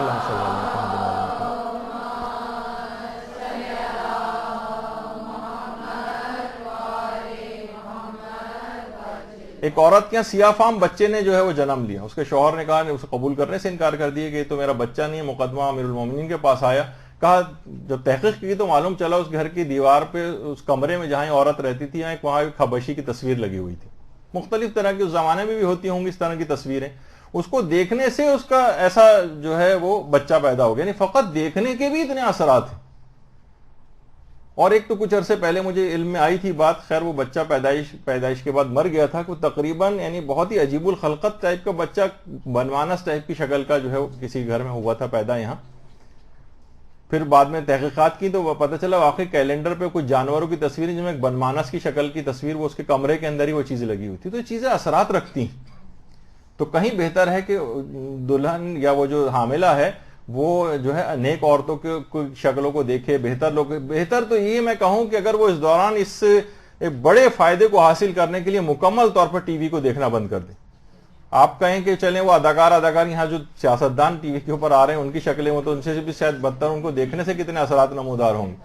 تو اگر وہ یہ والی قربانی دے دے تو بہت ہی اطمینان کے ساتھ اس کے بعد کے پیریڈ اپنے بچوں کی تربیت کے حوالے سے اطمینان کے ساتھ گزارے گی، ان کے اثرات بد نہیں آ پائیں گے۔ اور لگانی ہے تصویریں تو بڑے بڑے علماء اور مراجع کی جو ہے وہ دیکھے کہ یہ باعظمت شخصیات کے ان میں سے اکثر ایسے بھی ہیں کہ جو امام زمانہ سے جن کی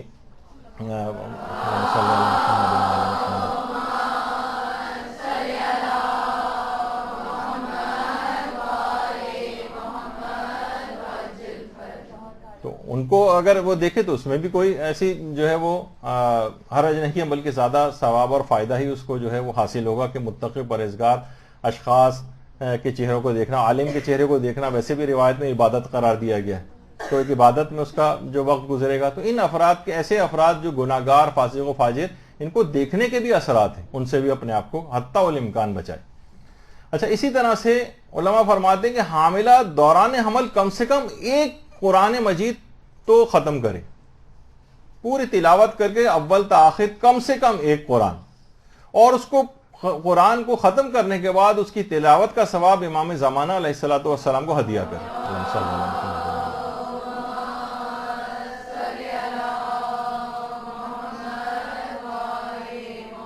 روایات میں بھی یہ بات آئی ہے کہ اگر کوئی شخص قرآن کو پورا ختم کرنے کے بعد معصومین میں سے کسی ایک معصوم کو بھی اگر ہدیہ کر دے تو وہ قیامت میں اہل بیت کے ساتھ محشور کیا جائے گا۔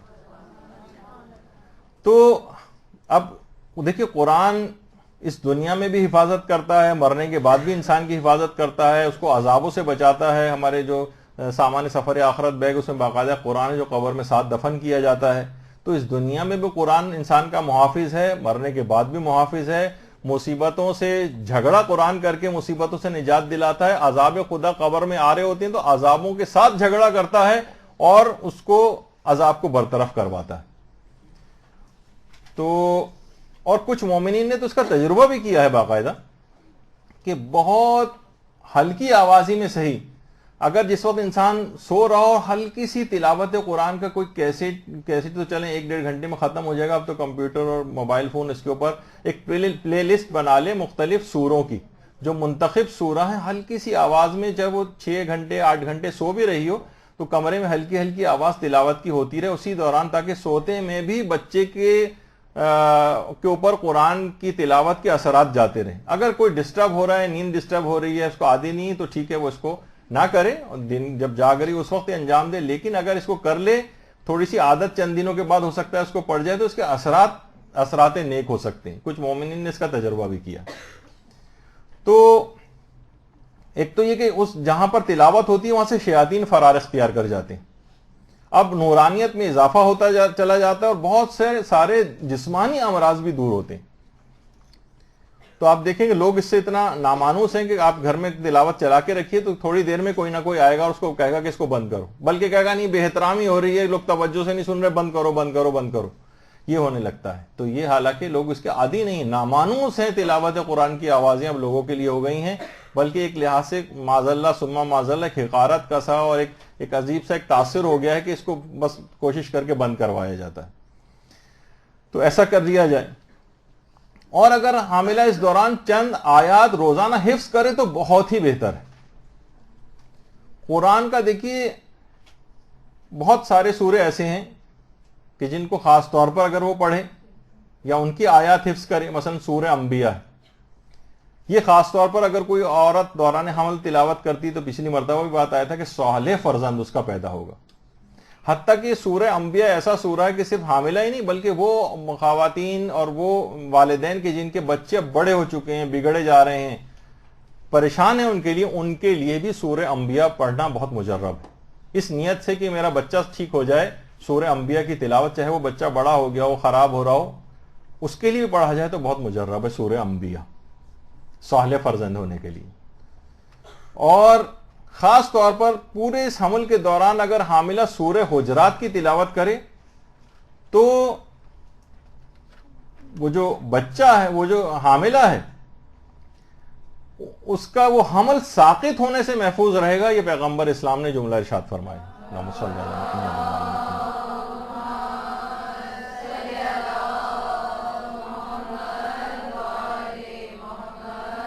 دیکھیے پہلی پریگنینسیز میں عام طور پر ایبورشن وغیرہ کافی کامن، تو پہلی دفعہ ہی میں ایسی کوئی کمپلیکیشن نہ ہو کہ وہ بچے کا اسقاط ہو جائے، اس کے لیے پیغمبر نے بتایا کہ سورہ حجرات کی اگر وہ تلاوت کرے تو بچہ ساقط ہونے سے محفوظ ہو جائے گا۔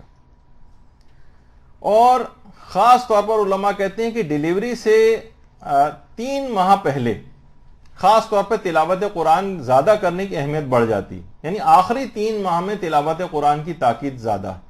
اور دوران حمل 2 علی الخصوص سورہ مریم اور دوسرا سورہ ہے سورہ محمد، یہ 2 سورے علی الخصوص بہت ہی مفید ہیں۔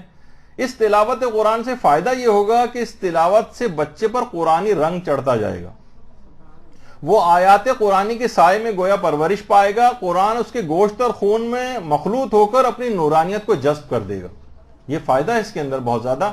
اور پھر یہ کہ بچہ انشاءاللہ جو ہے وہ سعادت مند بھی ہوگا، نیک اور صالح جو ہے وہ بنے گا، حتیٰ کہ بڑھاپے تک جو تلاوت سے اس کو شغف، بہت سی خواتین ہیں جن کو تلاوت قرآن سے شغف بچپن سے لے کر بوڑھے ہونے تک تلاوت قرآن اس کا کبھی ساتھ نہ چھوٹے گا، تو یہ سعادت اس طرح سے آگے چلتی ہے۔ تو بہت سارے کچھ عرصے پہلے، اب مجھے پتہ نہیں اب آتے ہیں نہیں، جو چھوٹے بچوں کے لیے وہ تکیے ٹائپ کے بھی ڈیزائن ہوئے تھے جس کے اندر ایک چھوٹا سا کیسٹ ریکارڈر لگا ہوتا تھا ہلکی آواز میں، اس میں مستقل بچہ اس کے اوپر لیٹے اور ہلکی ہلکی آواز میں تلاوت قرآن کی آواز آتی رہتی تھی۔ شہریار پرہیزگار جو ایک مشہور قاری ہیں ایران کے، ان کی آواز کے اندر، تو اب پتہ نہیں کہ وہ تکیے آتے ہیں نہیں آتے، نہیں کہیں سے آتے ہوں تو وہ منگوائے جا سکتے ہیں اگر بچے کو لٹانے کے حوالے سے۔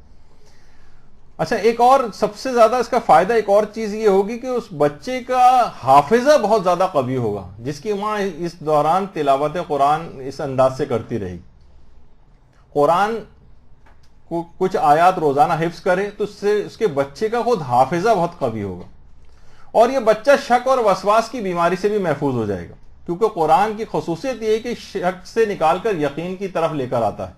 تو جو ماں اس طرح سے اس کا اہتمام کرتی رہے گی تو پروردگار اس کو محفوظ رکھے گا شک اور وسواس کی بیماری سے، اس کو بھی اور اس کے بچے کو بھی۔ حاملہ اس دوران مجالس اعضاء میں ضرور شریک ہو اور گریہ بھی کرے۔ دیکھیے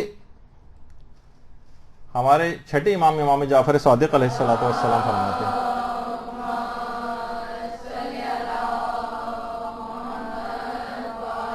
کہ آتش جہنم اس کے چہرے پر حرام ہو جاتی جس کے چہرے پر یہ اشک اور آنسو گریہ امام حسین میں گرتے ہیں، اور روایات میں کہ فرشتے اہل مجلس کو گھیر لیتے ہیں، ان کے لیے مغفرت کی دعائیں کرتے ہیں، خدا ان کی ہر دعا کو بھی قبول کرتا ہے،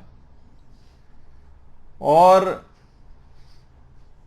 جو افراد اس میں بیٹھے ہوتے ہیں مجلس میں، ان کے گھر پہنچنے تک ان کے تمام گناہ بھی معاف ہو چکے ہوتے ہیں۔ تو ایک تو خود حاملہ کو یہی فائدہ ہوگا کہ اس کو سارے گناہ معاف ہو جائیں گے، اور عزاداری جو ہے اس کا ایک فائدہ یہ بھی ہوتا ہے کہ تعلیمات اہل بیت کو سینہ بہ سینہ منتقل کرتی جاتی، ورنہ جو سیرت ہے اہل بیت کی، اگر یہ واقعتاً اس طور پر عزاداری ہو اور جہاں ہوتی وہ آئی اب تک، اب کچھ اس کے اندر کچھ نظر آ رہی ہیں ایسی چیزیں کہ اس میں صحیح تعلیمات اہل بیت کو نہیں پیش کیا جاتا، لیکن ورنہ سیرت اہل بیت کتابوں میں بوسیدہ ہو کر گویا دیمک کا خدا نہ خواستہ نوالا نہ بن جاتی، اور اس لحاظ سے یہ اس کے اندر جو تعلیمات بیان ہوتی ہیں یہ لوگوں کے دل و دماغ کے اوپر نقش ہوتی ہیں، اور خود حاملہ کا جو فرش عزا پر آنا ہے خود گویا اجر رسالت کی ادائیگی کے لیے آ رہی ہے یہاں پر۔ تو گویا یہ بچہ جو شکم میں ہے اور یہ جو ماں ہے یہ اہل بیت کی خوشی میں خوشی مناتے ہیں، جشن کے پروگراموں میں بھی جائے، یہ اہل بیت کے غم میں غم مناتے ہیں، مجالس عزا کے اندر آئے۔ تو اب جب اس مجلس میں آتی ہے تو اس کے اندر قرآن کی آیات بھی سنتی ہے، وہ اس کے اندر جو ہے احادیث مبارکہ بھی سنتی ہے، عقائد کی باتیں بھی سنتی ہے، اور فضائل اہل بیت سنتی ہے، مصائب اہل بیت سنتی ہے، ان کی سیرت کی باتیں سنتی ہے، تو اس کے اوپر یہ تمام اثرات یہ بچہ قبول کر رہا ہے۔ پھر وہ تبرک بھی کھاتی ہے جو خود بیماریوں سے خود شفا ہے، تبرک کے اندر ایک صفت پائی جاتی ہے، تو جسمانی امراض سے بھی اس کو شفا ملتی ہے۔ اسی دوران جب وہ گریہ ہو تو وہ اگر اپنے بچے کے لیے اس موقع پر، گریے کے موقع پر، مصائب کے موقع پر اگر بچے کے لیے خاص طور پر وہ دعا مانگے تو وہ لازمی قبول ہوتی۔ خود ذاتی طور پر میں نے کچھ دعائیں ایسی جو خود مقام گریہ میں کوئی خصوصیت کے ساتھ کچھ دعائیں جو اس وقت مانگی ہیں وہ لازمی قبول ہوئیں، یعنی ذاتی تجربہ بھی۔ تو آپ اس لحاظ سے کبھی کر کے دیکھیے کہ عین اس موقع پر انسان کا دل بہت زیادہ نرم ہوتا ہے، کسی قسم کا کوئی یقیناً جو مجلس عزا میں شرکت کے طفیل وہ گناہ بھی معاف ہو جاتے ہیں، تو انسان کا دل بہت زیادہ اس وقت نرم ہوا ہوتا ہے، اس موقع پہ جو بھی دعا مانگے وہ ضرور قبول ہوتی۔ اور دیکھیے بچہ شکم مادر میں ہر قسم کا یہ اثر بھی قبول کر رہا ہے، اور جب یہ گریہ کرے گی اور جو دعا اس موقع پر ہو رہی ہوتی ہے تو امام حسین علیہ السلام کی خصوصی توجہ، اللہم صلی علی محمد وعلی آل محمد،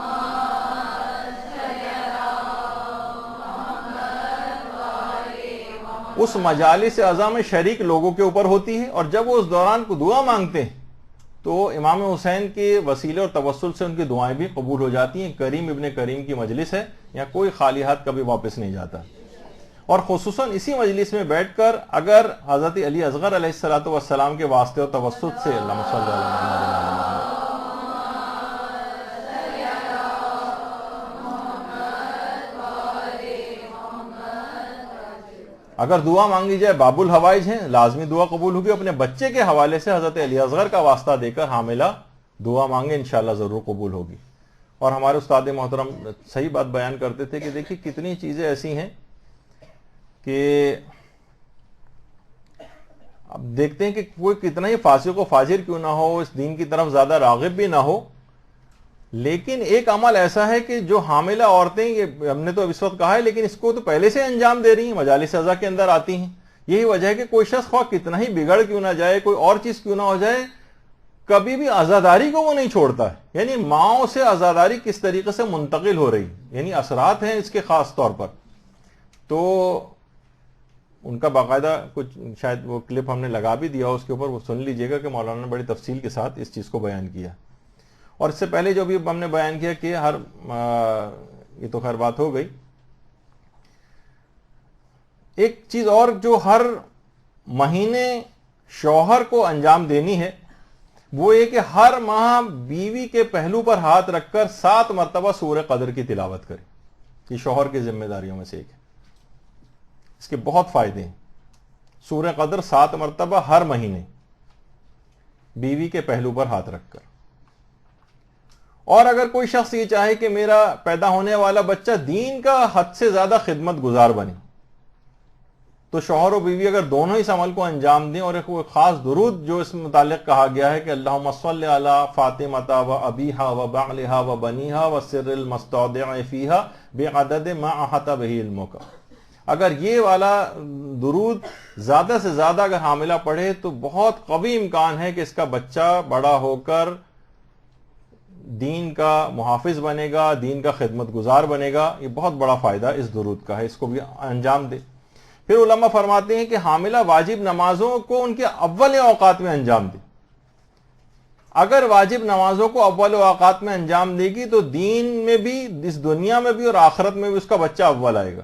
وہ خود بھی اول آئے گی اور اس کا بچہ بھی اول آئے گا. یہی وجہ ہے کہ آیت اللہ بہجت فرماتے تھے کہ جو میرے اپنے استاد تھے آیت اللہ علی آقا قاضی, یہ ان کی جوانی کی تصویر ہے, یہ خود نقل کرتے تھے کہ اگر نماز واجب کو اگر کوئی شخص اول اوقات میں ادا کرے اور مقامات عالیہ پر فائز نہ ہو تو وہ مجھ پر لعنت کرے. یعنی یقینی طور پر اب یہ حاملہ بھی مقامات عالیہ پر فائز ہوگی اگر یہ اول وقت میں نمازوں کا اہتمام کرتی ہے, اور اس کا بچہ بھی عالی مقامات کو دنیا اور آخرت میں حاصل کرے گا. اور اگر اول وقت میں پڑھنے سے مراد یہ ہے کہ اگر نماز کے وقت سے کچھ پہلے وضو کر کے نماز کی تیاری کر لے, کیونکہ پیغمبر یہ جملہ ارشاد فرماتے تھے کہ جس نے وقت آ جانے کے بعد وضو کیا اس نے نماز کی بے احترامی کی. نماز کے وقت سے کچھ پہلے وضو کر کے بیٹھے اور اس کے بعد پھر نمازوں کی کو اول اوقات کے اندر ادا کرے.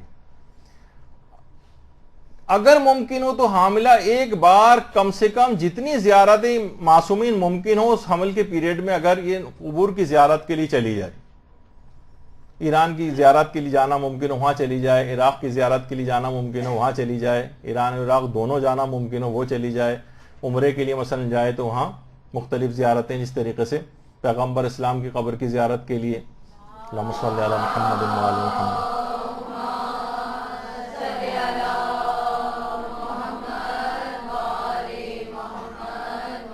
اس طرح جنت البقیع میں ہمارے 3 ائمہ کے قبور کی زیارت وہاں پر اس کو ہوگی, اور اسی طریقے سے امام حسین کی زیارت کربلا کے اندر, اور اسی طریقے سے مشہد میں مثلا امام رضا علیہ السلام کی زیارت, اور اسی طریقے سے اللہم صلی علی محمد.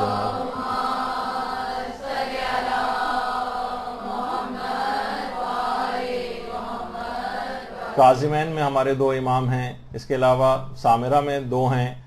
تو اس طرح سے تمام کی اگر وہ جہاں پہ بھی جانا اس کے لیے ممکن ہو. اچھا دیکھیے ممکن ہو, ایسا نہ ہو کہ مثلا شوہر مالی اعتبار سے اس قابل نہ ہو کہ وہ لے کے جائے اور وہ بہت زیادہ ضد کرے, پریشرائز کرے, یہ نہیں. جہاں اگر جانا ممکن ہے تو علماء فرماتے اس کے فائدے اصل میں بہت زیادہ ہیں. وہاں نہیں جا پاتے تو ٹھیک ہے, یہیں رہتے ہوئے ان کے توسل سے اور حوالے سے دعا کرو, یہیں پہ زیارات وہ پڑھ لے. لیکن یہ کہ پہلا فائدہ تو یہ ہوگا کہ گزشتہ اور آئندہ کے تمام گناہ معاف ہو جاتے ہیں ان کے قبور کی زیارت سے. الگ الگ بتانے کا ٹائم نہیں. اب کوئی ایسا گناہ باقی نہیں رہے گا وہاں کی زیارت سے آنے کے بعد کہ جو بچے کے اوپر اثر انداز ہو سکے, اور سچی توبہ کرے, معصومین سے عہد کر کے آئے کہ آپ کے دین کا میں خدمت گزار اس بچے کو بناؤں گی. حضرت مریم کی والدہ نے عہد کیا تھا نا کہ خود جو بھی بچہ پیدا ہوگا اسے خدمت گزار دین بناؤں گی. اچھا آئندہ کے بھی جو گناہ معاف ہو جاتے ہیں, وہ والے گناہ جو جان بوجھ کے انسان نہ کرے, بہت سے غفلت میں ہو جاتے ہیں, سہو میں ہو جاتے ہیں, وہ سب آئندہ کے بھی گناہ معاف ہو جاتے ہیں. بلکہ 70 گناہ گاروں کی شفاعت اس کو ملے گی, بلکہ یہ واپس ان زیارتوں سے آئے گی, لاکھوں حج اور لاکھوں عمروں کا ثواب اپنے ساتھ لے کر آئے گی. وہ بھی بچے کے اوپر سب اثر انداز ہوں گے. جسم پر اس کی آتش جہنم حرام ہو جائے گی. امام رضا کی جو زیارت کا ثواب بتایا گیا کہ آتش جہنم اس کے جسم پر حرام ہو جاتی ہے. اب اسی جسم کے اندر یہ اس شکم میں یہ بچہ بھی ہے, یہ ممکن نہیں کہ بچہ بھی پھر آتش جہنم میں جل سکے, تو وہ بھی اس کو فائدہ ملے گا. اور ایک اور بات جو لوگ اکثر زیارات پہ جاتے ہیں, بہت سو کا تجربہ ہے کہ اگر کبھی کسی شخص کو کوئی مصیبت درپیش ہو, وہ زیارت امام رضا کے لیے چلا جائے, واپس آنے تک وہ اس کی مصیبت دور ہو چکے گی. اللہم صلی علی محمد.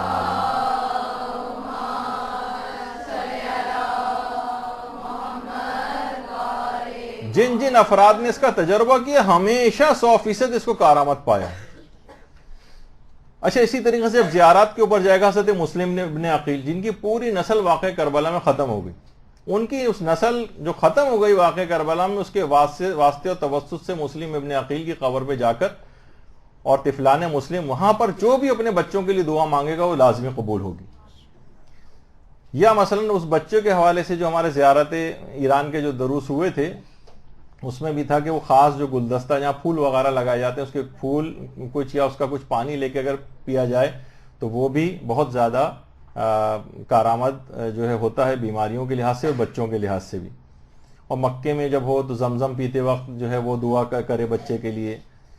تو جتنا بھی ہوگا ان سب کے جو ہے وہ اثرات ہوں گے.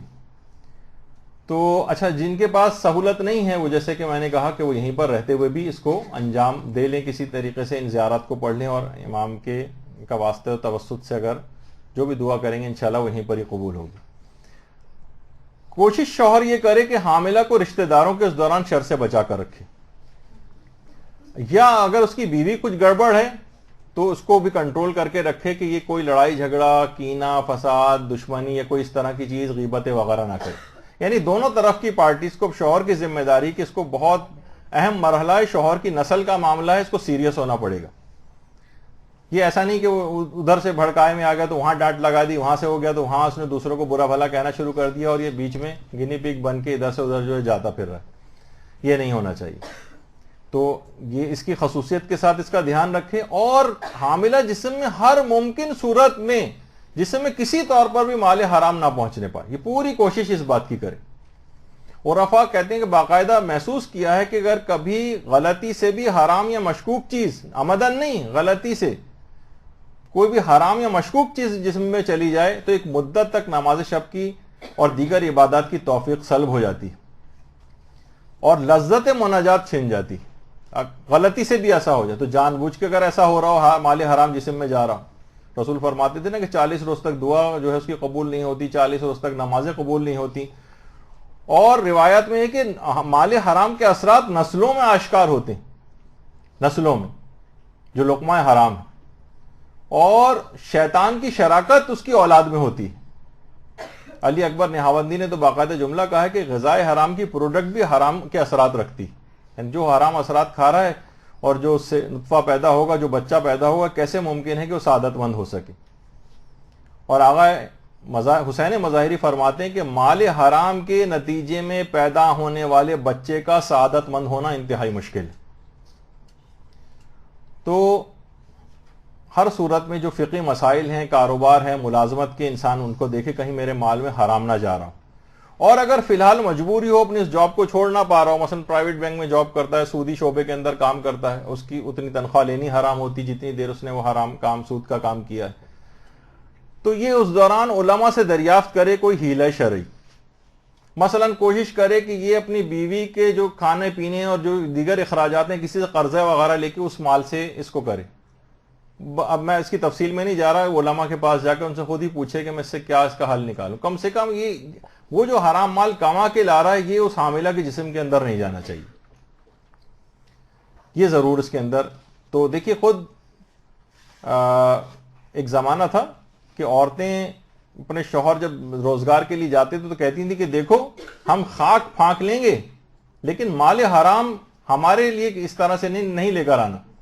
قوا انفسکم واہلیکم نارا، جو قرآن کی آیت بھی ہے کہ اپنے آپ کو اور اپنے گھر والوں کو جہنم کی آگ سے بچاؤ.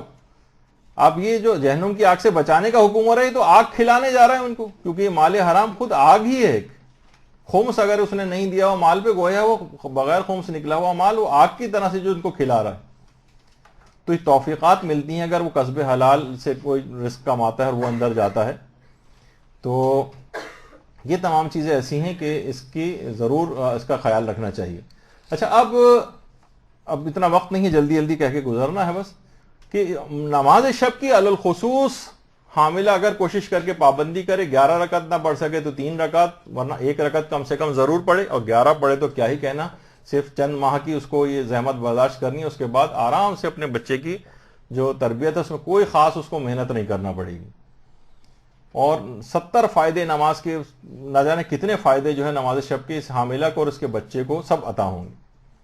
اور قنوت میں خاص طور پر اگر یہ دعائے سلامتی ہے امام زمانہ اللہم صلی علی محمد وعلی محمد.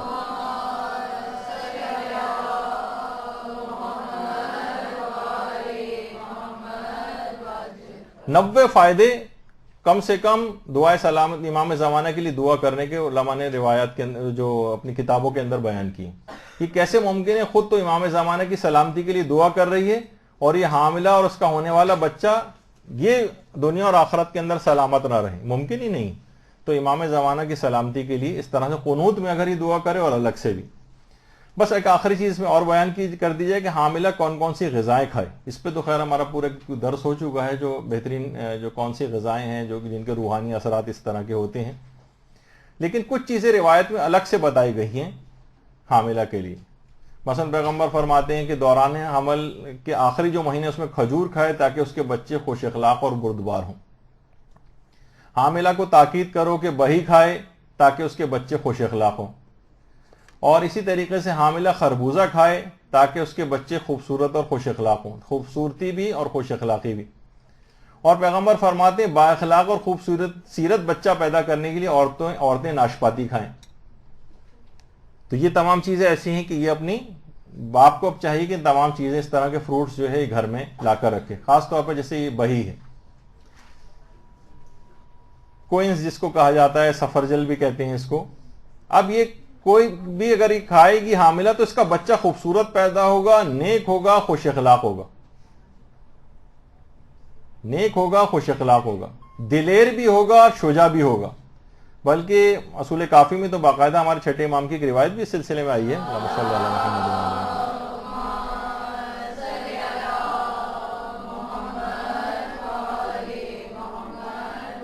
کہ امام نے ایک دفعہ ایک خوبصورت بچے کو دیکھا تو کہا کہ اس کے باپ نے ضرور بہی کھایا ہوگا، یعنی اس کے اس قسم کے اثرات ہوتے ہیں. اور یہ بھی آیا ہے، اچھا اب روایات کے اندر تو کاسنی کا ذکر آیا ہے. میری اتنی زیادہ ریسرچ نہیں، کاسنی اگر کسی پھول کا نام ہے وہ کس طرح سے کھایا جائے گا کوئی حکیم صاحب بھی آپ کو بتا سکتے ہیں. میری اس متعلق اتنی معلومات نہیں ہے. بس روایت میں ہے کہ بچہ اس کا خوبصورت ہوگا اور گروتھ اس کی بہت اچھی ہوگی. اور کندر یا کندر جسے کہا جاتا ہے، اس کو اگر حاملہ کھائے گی تو اس کی عقل زیادہ، اس کے بچے کی عقل زیادہ ہوگی، وہ نیک ہوگا، دلیر ہوگا اور تحمل مزاج ہوگا. روایتوں میں یہ آیا. اسی طریقے سے میٹھے انار کے متعلق بھی بات آئی ہے کہ اس کا بچہ نیک ہوگا اور نورانی صفت کا حامل ہوگا، کیونکہ انار جو ہے وہ نورانیت پیدا کرنے والا ایک پھل روایتوں میں بیان کیا گیا ہے. اور اسی طریقے سے اگر خربوزہ وہ کھاتی ہے تو خربوزے کی کا بھی ایک صفت یہ بتائی گئی ہے کہ اس سے بچہ خوبصورت پیدا ہوتا ہے. تو کچھ چیزیں ایسی ہیں جو روایت میں آئی ہیں. ٹھیک ہے، روایات بہت زیادہ اس متعلق قوی نہیں ہے، ضعیف روایتوں کے اندر تذکرہ ہے، لیکن اس کے اندر کوئی برائی بھی نہیں ہے. پھل ویسے بھی خواتین کھاتی ہیں عام طور پر. اب اس کے بعد ایک دیکھیے، وہ جو چارٹ مجھے بیان کرنا تھا وہ چارٹ آج پھر رہ گیا، اتنا وقت نہیں بچا کہ ہم اس کو بیان کر سکتے اس چارٹ کو. اب ہر مہینے کے اعتبار سے ایک خصوصیت کے ساتھ ایک چارٹ ہے کہ جس کی پاسداری عورت کو کرنی، کہ ہر ماہ اس کو خاص طور پر کون سے اعمال ایک خاص انداز سے اگر کرے تو بہت قوی امکان ہے کہ وہ بچہ امام زمانہ علیہ السلام کا سپاہی بنے گا، اگر واقعی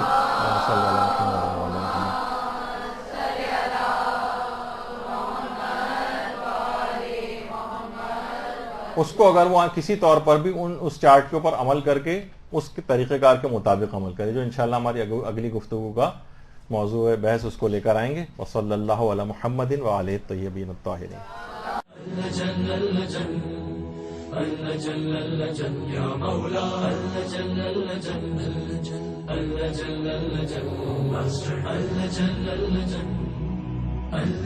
يا صاحب السماء